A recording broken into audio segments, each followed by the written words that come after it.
श्री गणेश महापुराण में उग्रेशन का राज्य विस्तार। उग्रेशन ने राजा होते ही राज्य विस्तार का विचार किया और अमात्यों को कार्य संचालन का भार सौंप करके दिग्विजय के लिए चल पड़ा। थोड़े समय में ही उसने अनेक राजा वश में कर लिए तथा जिन्होंने सामना किया उनके राज्य छीन लिए। इस प्रकार उसके क्रूरतापूर्ण रक्तपान करते और उसके सर्वत्र आतंक फैलाते हुए समस्त पृथ्वी पर अपना अधिकार जमा लिया। अब उसने स्वर्ग पर आक्रमण किया। देवराज इंद्र ने ऐरावत पर चढ़कर के सामना किया, किंतु उन्हें शीघ्र ही पराजय का मुख देखना पड़ा। उनकी समस्त देव सेना छिन्न भिन्न होगी। देव नारियां अस्तित्व की रक्षा के लिए पर्वतों के कंदराओं में जा छिपी। उग्रेशन ने स्वर्ग पर अधिकार कर अपने एक विश्वास पात्र दैत्य को वहां का अधिकारी बना दिया। हार कर भागते हुए इंद्र भगवान नारायण के पास वैकुंठ में जाकर के पुकारने लगे। भगवान ने उन्हें आश्वासन दिया और गरुड़ पर विराजमान होकर के स्वर्ग की ओर चल दिए।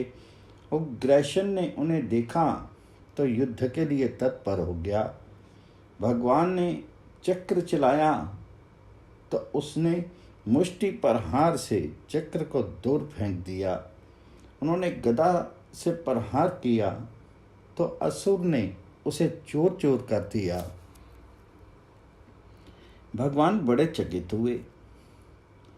फिर वह समझ गए कि ये वर के कारण प्रबल हो रहा है, इसलिए उन्होंने नीति से कार्य लेते हुए, असुर राज, मैं तुम्हारे पराक्रम को देखकर अनंत प्रसन्न हूँ, अतएव मुझसे कोई अभीष्ट वर मांग लो।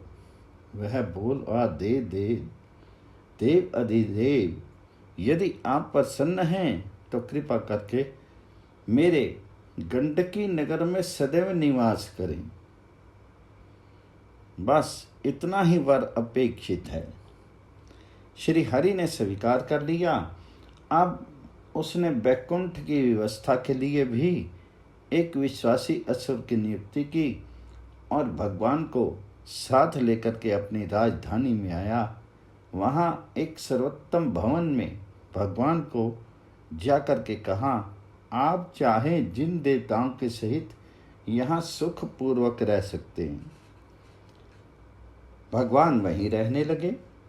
तब इंद्रादि देवताओं ने उनसे कहा, प्रभु आप तो इस मृत्यु धाम में कारावास कर रहे हैं, अब हमारा क्या होगा। कोटि गणों के साथ कैलाश छोड़कर के त्रिसंध्या क्षेत्र में निवास करने लगे। वहां दैत्यराज के भय से संत्रस्त हुए गौतम आदि अनेक ऋषि महर्षि पहले से ही निवास कर रहे थे। वहीं भगवान शंकर ने तपस्या आरंभ कर दी।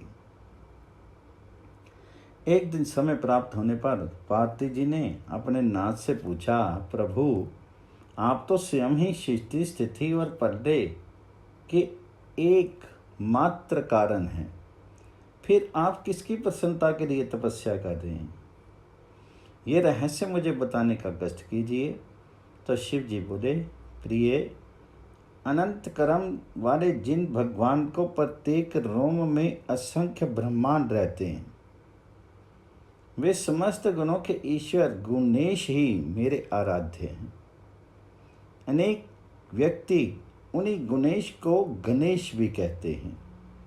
उनकी प्रसन्नता प्राप्ति के लिए तप करना आवश्यक होता है। गौरी ने तपस्या की विधि पूछी तो शिवजी ने उन्हें गणेश के एकाक्षरी मंत्र ग का उपदेश कर उपासना की विधि बताई। तब गौरी भी प्रसन्न मन से शिव जी की आज्ञा लेकर के तपस्या के लिए शेखन आदि पर्वत पर गई। वहां उन्होंने 12 वर्ष तक घोर तप किया। तभी उन्होंने भगवान गणेश के दर्शन किए। उनका अद्भुत रूप था। 10 भुजाएं, गज वदन, मस्तक पर चंद्रमा, मध्य भाग में नारायण मुख, दक्षिण भाग में शिव मुख और वाम भाग में ब्रह्म मुख दिखाई देता था। वे शेषनाग और पद्मासन लगाए हुए विराजमान थे। उन गौरवरण प्रभु ने अपनी गंभीर वाणी में कहा, जगदीश्वरी, आपकी तपस्या से अत्यंत प्रसन्न हूँ, आप अपना अभीष्ट वर मांगिए। पार्वती ने प्रणाम करके कहा, प्रभु आप प्रसन्न हैं, यही मैं चाहती हूँ। आपकी तुष्टि के अतिरिक्त अन्य कोई वर मुझे अभीष्ट नहीं है। आप मेरे पुत्र रूप में प्रकट होकर के निरंतर दर्शन को प्राप्त करावें। ऐमस्तु कहकर के देवादिदेव गणेश अंतर ध्यान हो गए। गिरजा ने वहाँ एक सुंदर मंदिर की स्थापना पर गणेश जी की मूर्ति स्थापित की और उनका नाम रखा गिरिराजात्मज। और फिर वे भगवान शंकर के पास आ गई तथा उन्हें अपनी वर प्राप्ति की बात बताई। शिव जी बोले, देवी, भगवान तुम्हारे पुत्र रूप से अवतार लेकर के दैत्य उग्रेशन और उनके साथियों को मार करके पृथ्वी का भार उतारेंगे और इंद्र आदि लोकपालों को उनके अधिकार की पुनः प्राप्ति करवाएंगे। इसके पश्चात उस क्षेत्र में पार्वती जी का तप चर्चा का विषय बन गया। धीरे धीरे भाद्रपद मास के शुक्ल पक्ष की चतुर्थी का आगमन हुआ। उस दिन चंद्रवार, स्वाति नक्षत्र, सिंह लगन एवं 5 शुभ लग्नों का साथ था। पार्वती जी ने गणेश जी का षोडशोपचार पूजन किया ही था कि असंख्य मुख, असंख्य नेत्र, असंख्य कान, नाम, हाथ से युक्त विराट स्वरूप तेजस्वी बालक का प्रकट्य हुआ। उन्होंने गिरजा से कहा, माते ईश्वरी, मैं वही गणेश हूँ जिसकी आप निरंतर आराधना करती रहती हैं। अब आपके पुत्र रूप से मेरा प्राकट्य हुआ है। तो गिरजा बोली, माँ महिमा में अपने इस विराट रूप छोड़ करके मुझे पुत्र सुख दो। इतना कहते ही उन्होंने सुंदर बाल रूप धारण कर लिया।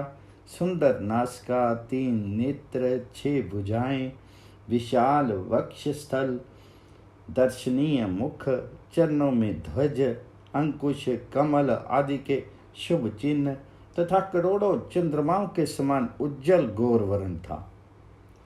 तभी भगवान शंकर ने बालक को देख करके प्रणाम किया और बोले, पार्वती, ये बालक रूप में सभी प्राणियों के स्वामी, सभी लोगों के नाथ, सभी के आश्रयभूत परमात्मा हैं। यही गणेश तुम्हारे पुत्र रूप से प्रकट हुए हैं। तो शिव जी ने बालक का जातकर्म संस्कार कराया और विप्रों को इच्छित दान दिए।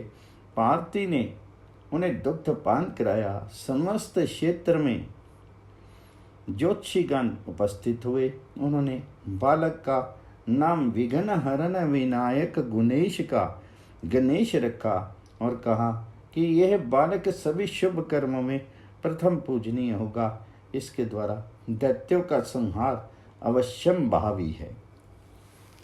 ओम गण गणपति नमः।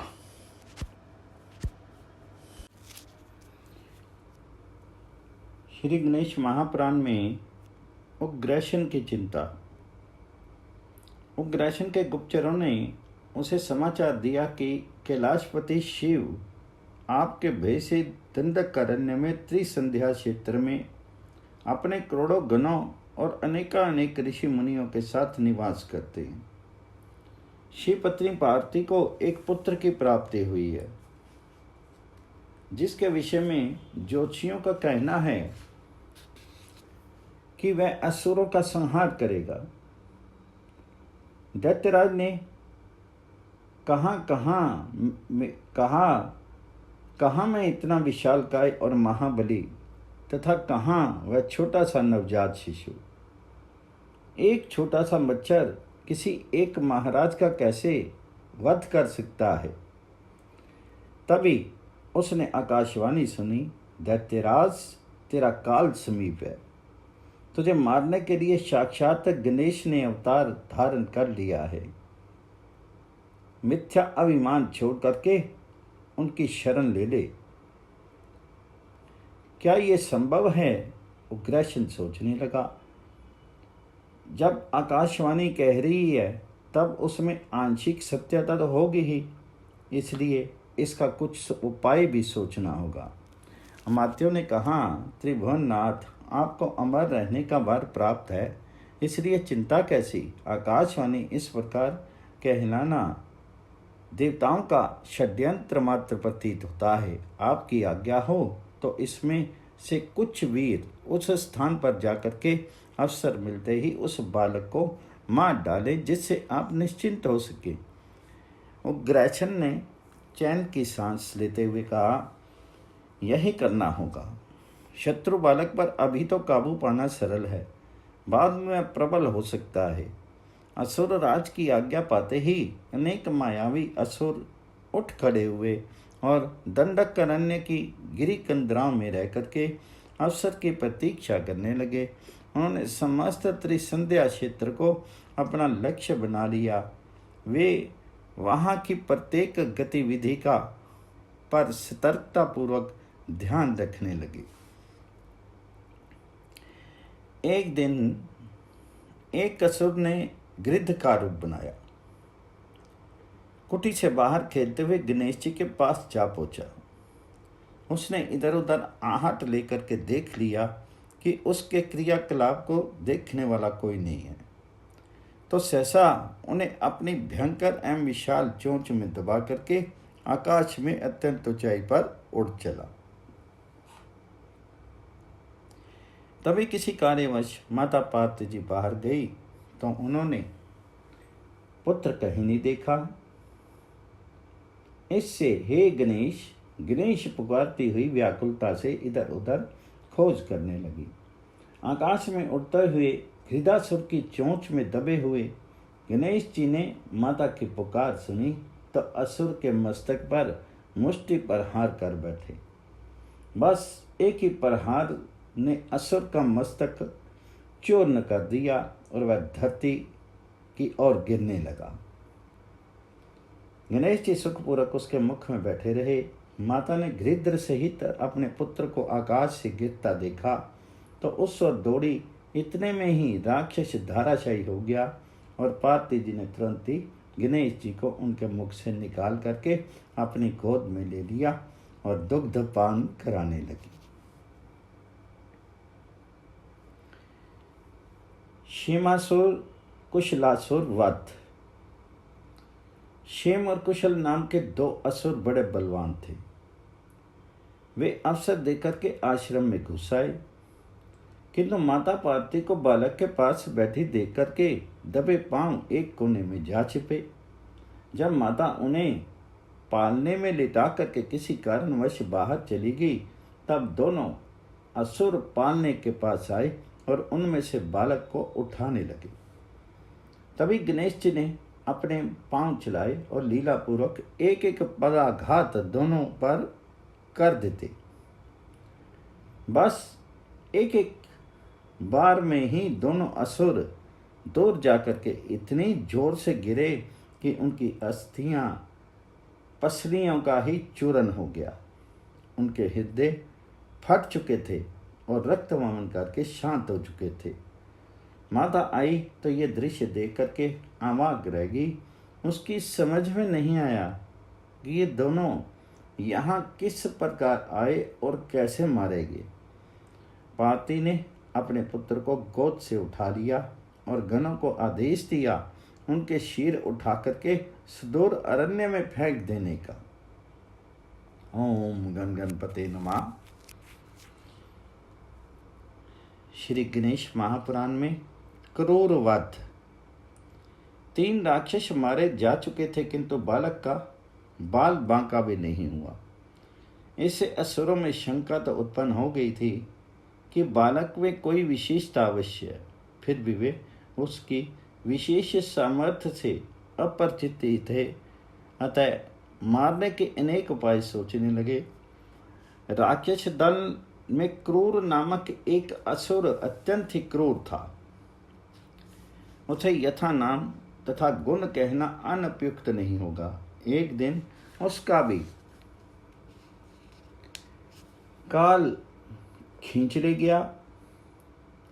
वहां पार्वती जी मंदिर में पूजन करने गई थी और बालक गणेश मंदिर के बाहर खेल रहे थे। उसने सोचा इससे अच्छा अवसर और कब आएगा।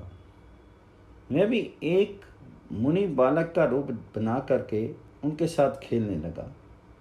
गणपति को उनके क्रियाकलाप देख करके हंसी आ गई, किंतु वह उस गूढ़ हंसी का अर्थ नहीं समझ सका। वह कभी उसका कंठ पकड़ता तो कभी उनके केश खींचता। आरंभ में तो गणेश जी ने उनका अधिक प्रतिरोध नहीं किया, किंतु जब असुर के आघातों में प्रबलता आने लगी तब उन्होंने उसे पकड़ करके बलपूर्वक गला दबा दिया। मंदिर से बाहर निकलते ही गौरी ने पुत्र की यह चेष्टा देखी तो आशंकित हो उठी कि यह मुनि कुमार का गला अधिक न दबा दे, इसलिए उसे बचाने को दौड़ी, किंतु तब तक उसके प्राण पखेरु उड़ चुके थे और वह छद्म वेश छोड़ करके अपने असुर रूप में प्राणहीन रूप से धरती पर गिर चुका था। पार्वती जी उसे देख करके अत्यंत व्याकुल हुई और उन्होंने अपने पुत्र को उठा करके गोद में ले लिया। ओम गण गणपति नमः। श्री गणेश जी महापुराण में यह असुर झंझावत का रूप रखने में सिद्धहस्त था, इसलिए दैत्यराज के दरबार में इसका बड़ा सम्मान था। वह भी गणेश जी का वध करने के विचार से त्रिसंध्या क्षेत्र में रह रहा था।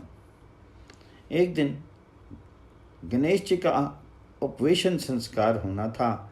माता पार्वती के साथ निवास करने वाले ऋषि पत्नियों ने उन्हें दिव्य वस्त्र अलंकार धारण कराए और तब आदिदेव गण अध्यक्ष का पूजन पुण्यवाचन कार्य संपन्न हुआ। उस समय सभी देवताओं ने वहां उपस्थित होकर के इन मयूरेश्वर गणेश का पूजन किया। तदुपरांत ऋषि विप्र आदि ने उन्हें आशीर्वाद दे दिए। यही अवसर व्योमासुर ने अपने लिए अधिक उपयुक्त समझा। वह आश्रम के सामने खड़े हुए वृक्ष पर बैठ करके जब उसे हिलाने लगा तब पत्तों के हिलने से धीरे धीरे झंझावत का रूप ले लिया। प्रबल आंधी के कारण किसी को कुछ भी दिखाई नहीं देता था। उसी समय उस असुर ने गणेश जी को पकड़ करके मारने का प्रयत्न किया, किंतु गणेश जी द्वारा किए गए प्रत्याघात से वह स्वयं ही शत विशत होकर के गिर पड़ा। आंधी का वेग रुका तो सभी ने देखा कि एक भयंकर राक्षस मरा पड़ा है। तभी भय आतुरा पार्वती जी ने अपने पुत्र को अंक में ले लिया और दुग्धपान कराने लगी। सभी उपस्थित देवता ऋषिगण बालक को चिरंजीवी होने का आशीर्वाद देने लगे। ओम गण गणपति नमः। श्री गणेश महापुराण में सातम महिषावध व्योमासुर की एक विकराल मुख वाली बहन थी। उसका समस्त शरीर भयंकर एवं विशाल था। उसे ज्ञात हुआ कि प्रिय भाई व्योमासुर मारा गया है तो वह क्रोध से कांपने लगी। उसने निश्चय किया कि भाई की मृत्यु का प्रतिशोध अवश्य लेगी, इसलिए 16 वर्षीय किशोरी का रूप धारण किया और पार्वती जी के पास जाकर के उन्हें प्रणाम करके बैठ गई। पार्वती ने उसे कोई देव कन्या समझा, इसलिए बड़ा सत्कार किया। भोजन आदि से संतुष्ट करके उसे रात्रि में अपने ही पास सुलाया, परंतु गणेश जी उनकी समस्त गतिविधि पर दृष्टि रखे हुए थे। पार्वती जी की घोर निद्रा में पड़ी देख करके वह उठी और म्यूरेश्वर को स्पर्श करने लगी। तभी सहसा उन्होंने उस राक्षसी के कान नाक पकड़ लिए। राक्षसी ने अपने को छुड़ाने का प्रयत्न किया, किंतु छोड़ने की अपेक्षा पकड़ बढ़ती गई। पर्वत के समान दबाव से छटपटाती हुई राक्षसी चीत्कार कर उठी। उन्हें सुनकर के पार्थिव जी ही नहीं, अन्यत्र सोई हुई ऋषि पत्नियां भी दौड़ी हुई चली आई। अब सबने उसे छुड़ाने का अद्भुत प्रयत्न किया, किंतु बालक ने राक्षसी के नाक कान इतनी तीव्रता से मसले कि प्राणों के साथ ही शरीर से पृथक हो गए। अब उसका आसुरी रूप प्रत्यक्ष हो चुका था। सभी महिलाएं इसे देख करके भय क्रांत हो उठी। माता बालक को उठा करके दुग्ध पान कराने लगी। ओम गण गणपते नमः। श्री गणेश महापुराण में अन्य राक्षसों का वध। तदुपरांत एक एक कर अनेक असुर वहां आते रहे और प्राण गवाते रहे। इस प्रकार कर्मठ, तल्प, दुंदुभि, अजगर, शलभ, नुतोर मत्स्य, शैल, कर्दम आदि अनेक महाबली राक्षस मारे गए। जितने भी राक्षसों ने अपनी यह लीला समाप्त की, वे सभी भगवान जी के हाथ से मरने के कारण मोक्ष के अधिकारी हुए। वस्तुतः वे सभी असुर अत्यंत सौभाग्यशाली थे। भगवान जी को मारने के विचार से भी आकर के उन्हीं के धाम को प्राप्त हो गए थे। धीरे धीरे म्यूरेश 5 वर्ष के हो गए। बोलो गणपति भगवान जी की। ओम गण गणपते नमः।